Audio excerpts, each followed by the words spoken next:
Ассалаумағалейкум, құрметті көрермендер. Жастар жылы құтты болсын. Мәңгілік ел жастары дәстүрлі дін жолында, яғни әрбір жас өзінің алдыңғы аға буынына қарап бой түзейді. Терроризм менен жаңағы жат діни ағымдардан жастарды сақтандыру алдын алу үшін тәрбие жұмысын жан-жақты күшейтуіміз керек. Арыстандай айбатты, жолбарыстай қайратты бір жастарға қашанда сене білуіміз керек. Мен жалпы қазақ жастары туралы айтқым келеді. Қазақ жастарына мен ризамын қазір. Еліміздің әрбір жастары ол Қазақстанның болашағы. Түбіміз түрік, дініміз ислам. Алталаштың ұрпағы қазақ екеніміз рас болса, мұсылмандығымызды ту қылып, ірі терроризмге, ірі лаңкестікке қарсылығымызды білдіреміз.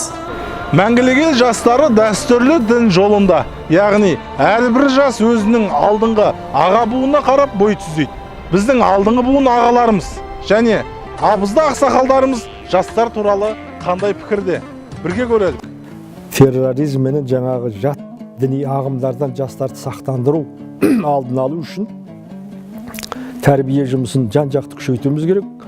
Одан кейін жастардың өзінің жауапкершілігін арттыруымыз керек. Жастар өзіне өз жауап бере білу керек. Жастар өзінің ата салт дәстүріне, ғасырлар бойы сыннан өткен салт дәстүріне, көркем әдебиетіне, тарихына, тағдырына, ұлтына адал болу керек. Ұлттық санасын қалыптастыра беру керек. Сонда ешқандай терроризмге, арандатылушылыққа, жаңағы басқа да кесір-кесепаттарға берілмейді, бой алдырмайды. Ұлттың қастерлі, қасиетті дүниелеріне ұмтылады. Елбасы бүкіл елдің басы, ал қалғаны сол басқа тіреу болатын дене. Ендеше біз басымызға қолдау берсек, еліміздің тыныштығын, басымыздың амандығын тілесек, осы күніміз мәңгілік болады. Біз мәңгілік елміз, біз ұлы дала ұрпақтарымыз. Ата-баба дәстүрі ұрпаққа аманат дейді, аманатқа қиянат жүрмейді. Ал енді біздің ата-бабаларымыздың ғасырлар бойғы, мыңдаған жылдар бойғы аманаты ауызбірлік тағы да ынтымақ, тағы да бірлік. Біздің ұлтымыз, әсіресе қазағымыз үшін бірлік пен ынтымақ болмаса ешқандай мақсатқа жете алмаймыз. Біз жастарға да сол барлық тірлігін, тыныс-тіршілігін, білімін, тәрбиесін, тектілігін сол бірлік пен ынтымаққа бағыттауы тиіс. Жастарға сенеміз дейміз. Оны сендіруіміз керек біз. Ода Жапон деген халық бар, ел бар. Мен Жапонияда болдым. Ырза болдым ол кісілерге. Бала жатырда жатқан кезде әйелге белдік пояс тағады ғой. Сол кезде соған Жапонның күйін қойып қояды екен. Жатырда жатқан бала жапонша әуен тыңдап шығу керек. Жапонның дәстүрі, Жапонның ілтипаттығы сол күй сақталған. Ол мейлі ол премьер-министр ма, министр ма, мүмкін қаланың әкімі шығар. Иіліп сәлем бергенін қоймайды. Ілтипаттыға қатты айқайлап сөйлемейді.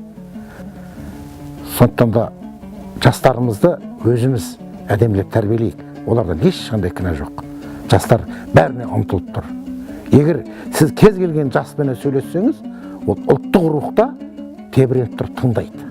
Ал біз соны айта алмай жүрміз. Сөздің ашығын айтайық. Біздің қазақ жастарының тағы бір індеті ол жалпақ тілмен айтқанда селфи, қазақшалап айтқанда өзін-өзі жарнамалау. Естеріңізде болсын, біздің қазақ қыздарына ешқандай жарнаманың керек емес. Ол жарнама керісінше қасірет.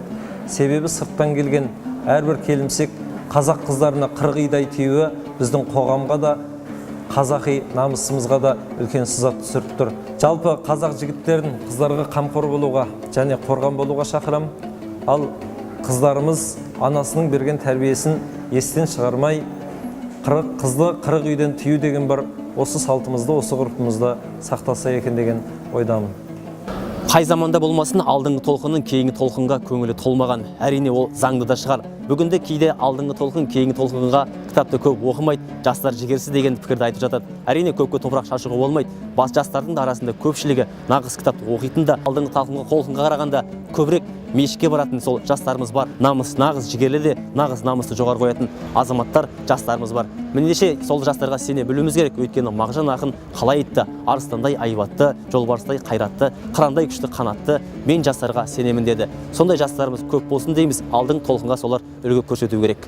Құрметті жастар, Қазақстанның бейбітшілік өмір сүру үшін, еліміздің әрбір жастарды еңбекқорлыққа, тазалыққа шақырамын. Көптеген адасушы ағымдарға қосылмауға, бәріміз бірігіп ел үшін еңбек етейік деп керек. Қазақстанның көк байрағы желбіреу үшін бәріміз атсалысайық. Қазақстан жастары елбасымен бірге. Анамыздың жымыңдаған күлкісі үшін, баламыздың бұзылмаған ұйқысы үшін. Себебі бұндай күнге зар болып отқан елдер көп. Өз қайғымызды қолымыздан жасалмайық. Бізге бабамыз шекараны қорға деді, бірақ шетелге шық деген жоқ. Бізге ол соғыс, жат соғыс. Сондықтан біз өз елімізді, өз жерімізді қорғай алсақ, біз үшін бақыт, біз үшін келешек сол. Жастарды өзге елдің соғысына емес, өз елдің намысын қорғауға шақырамын.